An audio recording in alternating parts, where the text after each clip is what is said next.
Apa yang dituhankan dari Yesus itu? Coba. Yang dituhankan ya karena memang dia Tuhan. Dia Tuhan itu sejak kekal. Dia Allah itu sejak kekal. Jadi ayat di dalam kitab Prof itu yang menyatakan Tuhan itu tidak terlihat rupanya, wajahnya, suaranya pun tidak terdengar Itu Allah, Bang. Keilahian sama ketuhanan beda. Ketuhanan itu adalah gelar buat manusia. Kalau keilahian itu gelar buat Sang Halik. Makanya dapat dibedakan. Yesus itu Tuhan dan Allah. Bukan Tuhan atau Allah, tapi Tuhan dan Allah. Perjanjian baru, original text-nya itu bahasa apa? Yunani. Yunani. Oke, Yunani. Kenapa kalian tidak pakai terjemahan Yunani saja? Kenapa harus Ya pakai nama Allah? Yunani diterjemahkan ke Indonesia, Blok. Yunani itu bahasa aslinya kitab kami, original teksnya. Terus kami pakai terjemahannya ya di Indonesia, dari Yunani diterjemahkan ke Indonesia.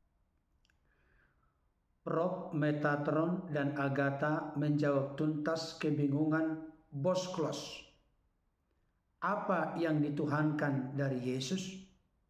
Mari kita simak debat seru mereka berikut ini. Langsung aja pertanyaannya, nggak usah sok-sok beretorika.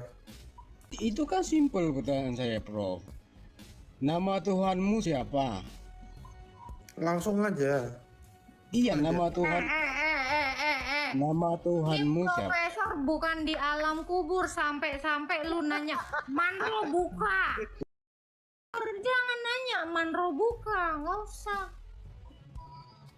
Nama Tuhannya siapa? Coba. Iya, nggak usah sok nanya-nanya. Langsung aja. Apa yang dituhankan dari Yesus itu? Coba. Yang dituhankan ya karena memang dia Tuhan. Dia Tuhan itu sejak kekal. Dia Allah itu sejak kekal. Jadi ayat di dalam kitab Prof itu yang menyatakan Tuhan itu tidak terlihat rupanya, wajahnya, suaranya pun tidak terdengar Itu Allah, Bang. Keilahian sama ketuhanan beda. Ketuhanan itu adalah gelar buat manusia. Kalau keilahian itu gelar buat Sang Halik. Gitu. Makanya dapat dibedakan. Yesus itu Tuhan dan Allah. Bukan Tuhan atau Allah, tapi Tuhan dan Allah.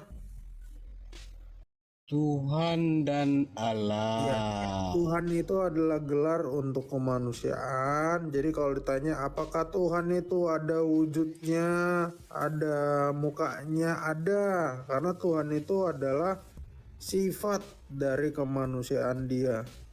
Tapi kalau Allah itu nggak ada. Itu yang abang katakan tadi. Rupanya pun tidak dapat dilihat, dia bersemayam dalam terang yang tak terhampir. Itu Allah. Gitu. Jadi yang Tuhan Yesus atau Allah? Yang Tuhan itu kemanusiaan Yesus. Yang Allah itu Yesus sebagai firman. Tidak terlihat. Gitu. Dia yang dalam firman itu tidak kelihatan, Bang. Makanya nggak bisa digambarkan. Sang Bapa juga tidak bisa digambarkan. Oke, maksudnya gini, saya masih bingung. Yesus itu sendiri Tuhan dan Allah. Betul. Oke. Tuhan dan firman Allah.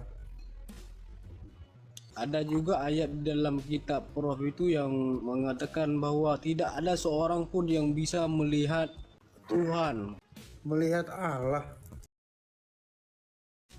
Ya Allah memang nggak bisa dilihat. Jadi kalau ditanya apakah Tuhannya orang Kristen itu kelihatan, sampai kapanpun itu nggak akan kelihatan. Mau kita nanti ada di surga, ya Allah itu nggak akan bisa kelihatan. Yang kita bisa lihat itu adalah ketuhanan Yesus.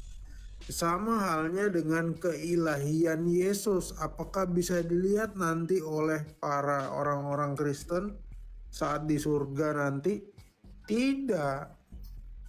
Karena emang Allah itu tidak akan bisa dijangkau oleh indera ciptaannya.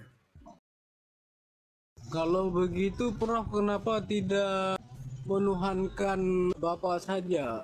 Kalau begitu ini sesuai dengan Yohanes 17 nomor 3 ini. Kita menggunakan kata mengalahkan aja ya, mengalahkan sama menuhankan, biar bisa kelihatannya bedanya. Kami mengalahkan Sang Bapa di dalam keutuhannya sebagai Allah, di mana Allah yang kami sembah itu Allah yang hidup, Allah yang punya firman, Allah yang punya roh. Kami menyembah atau mengalahkan Allah kami dalam keutuhannya.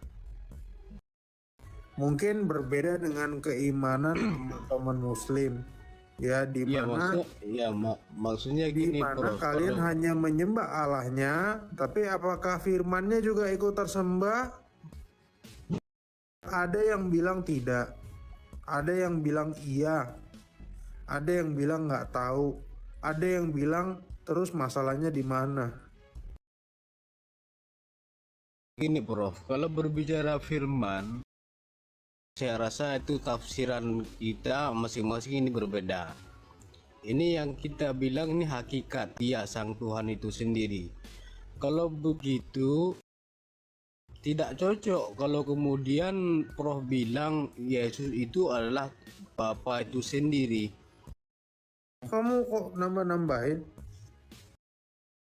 Oh, tidak ada. Nggak ada. Jadi posisi Yesus dan Bapa ini gimana? Firman. Jadi yang disembah oleh orang Kristen hari ini Yang bukan disembah Yesus. Allah yang esa, Allah yang hidup.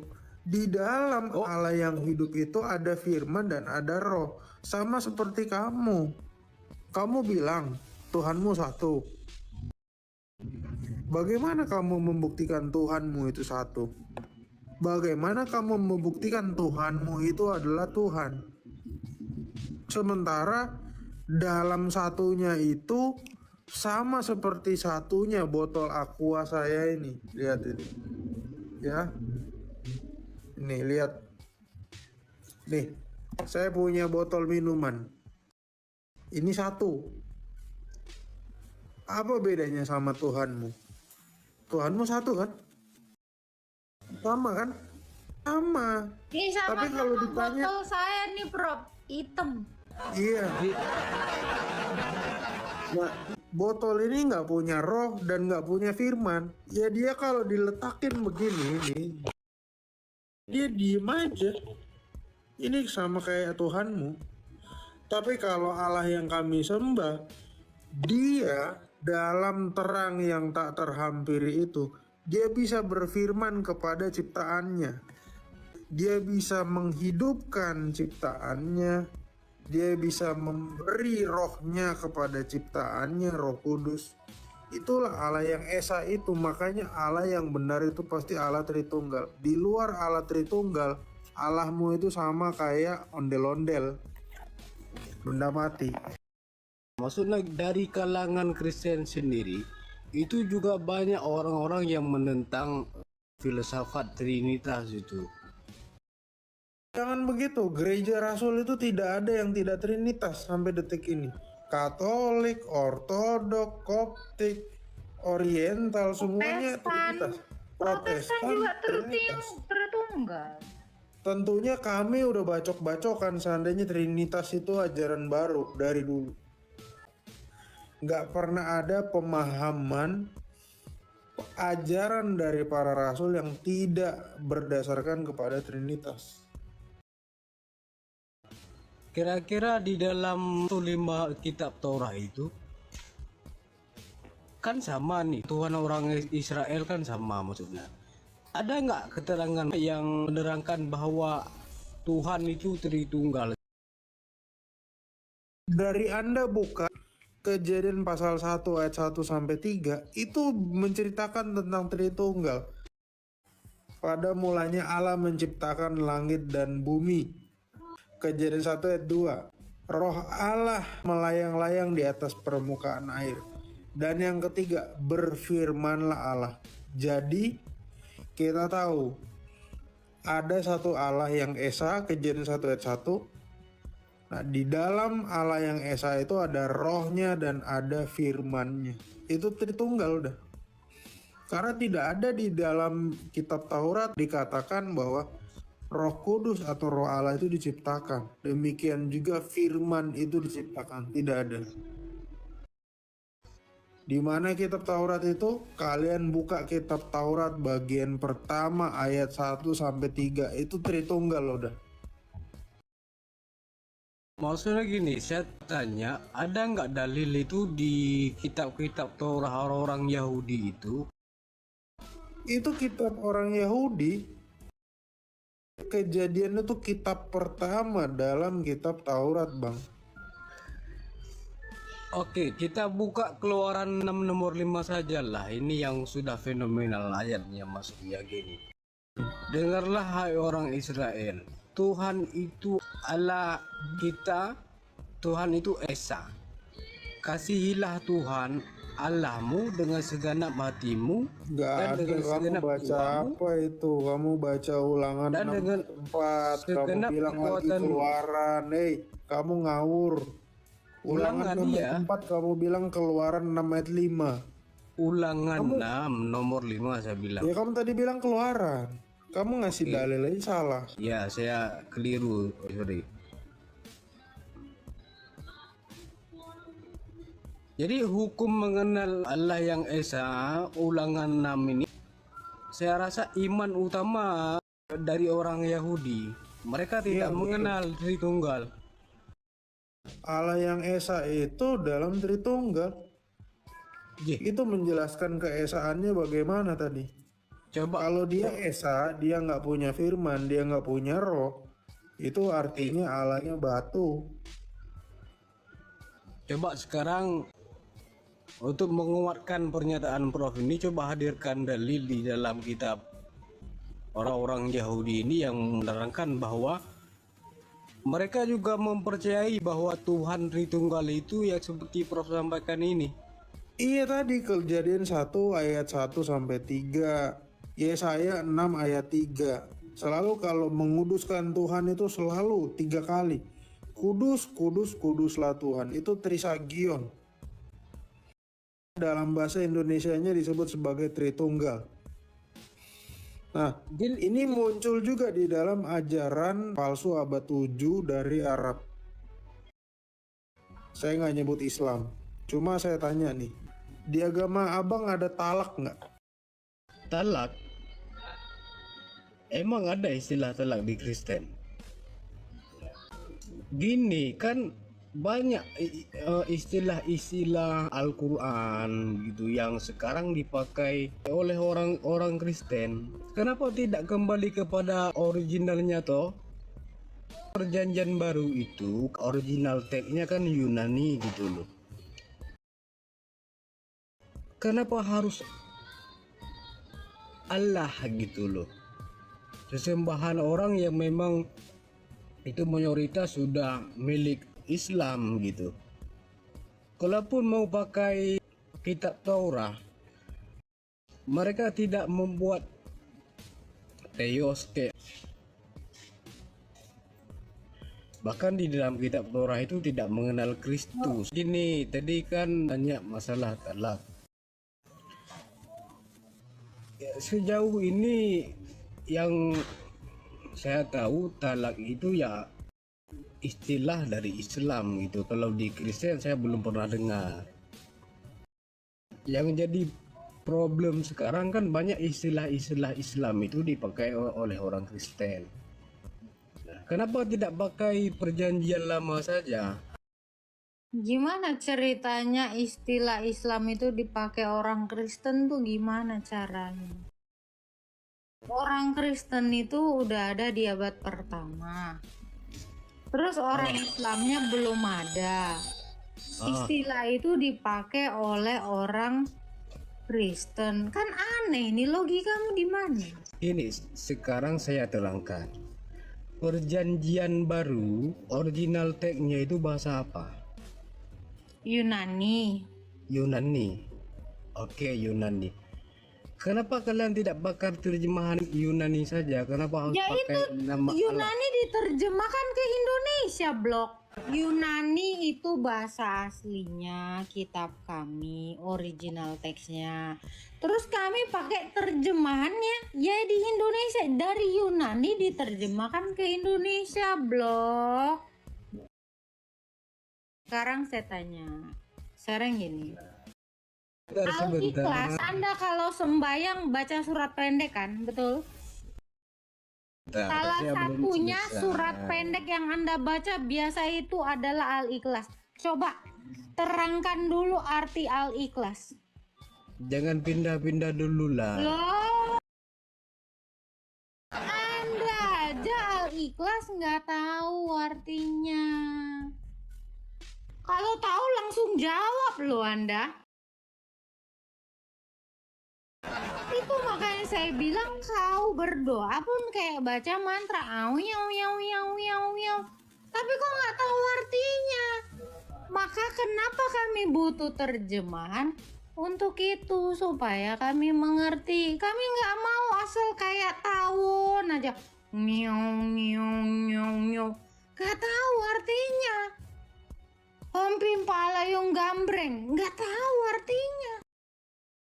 Makanya orang Kristen itu nggak ada perintah Tuhan kami itu menghafal. Dan perintah Tuhan itu pergi jadikanlah semua bangsa muridku. Gimana cara murid-murid memuridkan bangsa-bangsa lain yang di luar dari bahasa Yunani? Mereka diberi kuasa Roh Kudus sehingga para rasul itu bisa bahasa Arab, bisa bahasa Mesir, bisa bahasa Roma, Itali. Nah itu, Tuhan kami itu untuk kami kenal. Sekarang, jadi Tuhan bukan untuk dihafal, tapi untuk dikenal. Saya yang nggak habis pikir, ya ngakak juga ya kalau dipikir-pikir ya. Kok ada Tuhan orang Yahudi namanya pakai bahasa Yunani? Rasul kami aja bahasa Yunani. Dari mana konsepnya tuh? Tuhan bahasa Yahudi, yang berkembang saat Rasul itu. Yahudi pakai bahasa Yunani. Yesus, Markus, Paulus. Yesus itu bukan bahasa Yunani, Bang. Gimana tuh konsepnya tuh? Yesus itu serapan dari kata iosos. Ini goblok di bawah ya. Kalau nggak mau di mute, tutup cangkemmu. Yesus itu bukan bahasa Yunani. Itu adalah serapan dari iosos. Bahasa Yunaninya iosos Kristos. Diserap ke dalam bahasa Indonesia jadi Yesus Kristus. Nah sekarang saya tanya kau, bahasa Arabnya Yesus itu apa? Kenapa Isa? Sekarang naik, saya tanya kau, kenapa bahasa Arabnya Yesus atau Iosos itu kenapa jadi Isa? Sementara orang Arab sana kalau ditanya siapa itu Isa, nggak tahu. Yang kenal apa? Yasu. Itu blok. Coba kau dengar nggak perkataanku? Kalau nggak kau dengar tadi perkataanku, kuturunkan lagi kau. Bahasa Arabnya Yesus itu apa? Lu dapat nama Isa dari siapa? Tidak ada nama orang Yahudi namanya Isa. Yang ada itu adalah Iosos, Kristos. Bahasa Arabnya itu Yasu. Itu kau aja nggak ngerti perubahan fonem. Kau nggak ngerti namanya fonetik korespondensi. Mau ngomong apa kok sama aku umat buta huruf? Ngomong kok ngalor ngidul. Kau aja nggak tahu apa-apa. Is, capeknya batin Lola. Iya, udah dungu ngeyel gitu. Gak usah ngomongin kenapa kalian pakai terjemahan Yunani. Yunani itu bukan terjemahan blog. Aslinya ditulis dengan bahasa Yunani. Kenapa? Karena saat itu Israel itu dijajah oleh orang Romawi.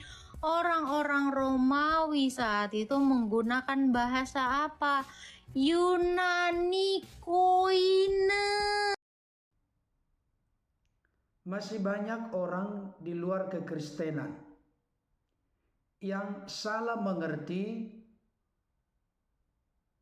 terkait dengan pribadi Yesus sebagai Tuhan dan Allah. Tadi Prof. Metatron telah memberikan penegasan.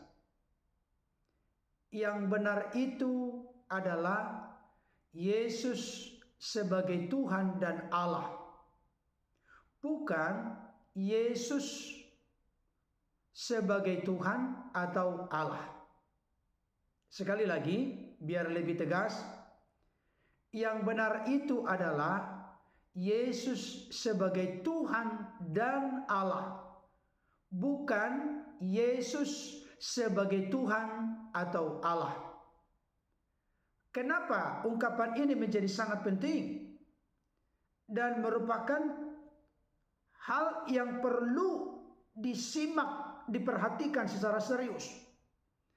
Karena beda makna antara Yesus sebagai Tuhan dan Allah dengan Yesus sebagai Tuhan atau Allah. Kalau Yesus sebagai Tuhan dan Allah, berarti Yesus sebagai Tuhan bukan berarti otomatis artinya Allah. Tetapi kalau Yesus sebagai Tuhan atau Allah, maka pengertiannya menjadi keliru dan salah, bahkan bisa mirip nanti dengan keyakinan orang lain. Allah adalah Tuhan itu adalah Allah. Padahal dalam perspektif kekristenan, Yesus itu Tuhan, berbeda arti dan maknanya dengan Yesus itu Allah. Kenapa demikian? Karena Yesus itu Tuhan dalam keadaannya sebagai manusia yang memiliki arti sebagai Lord, Kurios, penguasa, junjungan, Gusti. Tetapi Yesus itu adalah Allah, bukan terkait dengan tubuh fisik jasmani kemanusiaannya yang dikandung oleh Bunda Maria dan dilahirkan, hidup selama 33,5 tahun di dunia ini, sekitar 2000 tahun yang lalu. Saudara dikasihi Tuhan, Alkitab juga memberikan konfirmasi atau penegasan ada perbedaan pengertian pemahaman antara Yesus itu sebagai Tuhan dan Yesus itu sebagai Allah. Yohanes 20 ayat 28. Thomas menjawab dia, maksudnya menjawab Yesus, "Ya Tuhanku dan Allahku." Ini menarik untuk kita soroti. Thomas tidak berkata, "Ya Tuhanku atau Allahku." Tetapi yang dikatakannya adalah, "Ya Tuhanku dan Allahku." Kalau memang pengertian Yesus itu Tuhan atau Allah, maka tidak perlu Thomas berkata, "Ya Tuhanku dan Allahku." Cukup satu saja, "Ya Tuhanku" atau "Ya Allahku." 1 Korintus 6 ayat 14 makin memberikan penjelasan kepada kita bahwa Yesus itu Tuhan tidak otomatis artinya Yesus itu Allah. Allah yang membangkitkan Tuhan akan membangkitkan kita juga oleh kuasanya. Allah yang membangkitkan Tuhan. Kalau Yesus itu Tuhan artinya di sini Allah, maka menjadi rancu kalimat ini. Kenapa demikian? Karena tidak mungkin atau mustahil Allah membangkitkan Allah. Maka ada pembedaan yang sangat jelas. Yesus itu Tuhan dengan Yesus itu Allah. Jika dikatakan Allah yang membangkitkan Tuhan, berarti Tuhan di sini merujuk kepada Yesus, artinya bukan Allah. Roma 10 ayat 9 sampai 10. Sebab jika kamu mengaku dengan mulutmu bahwa Yesus adalah Tuhan dan percaya dalam hatimu bahwa Allah telah membangkitkan Dia dari antara orang mati, maka kamu akan diselamatkan. Karena dengan hati orang percaya dan dibenarkan, dan dengan mulut orang mengaku dan diselamatkan.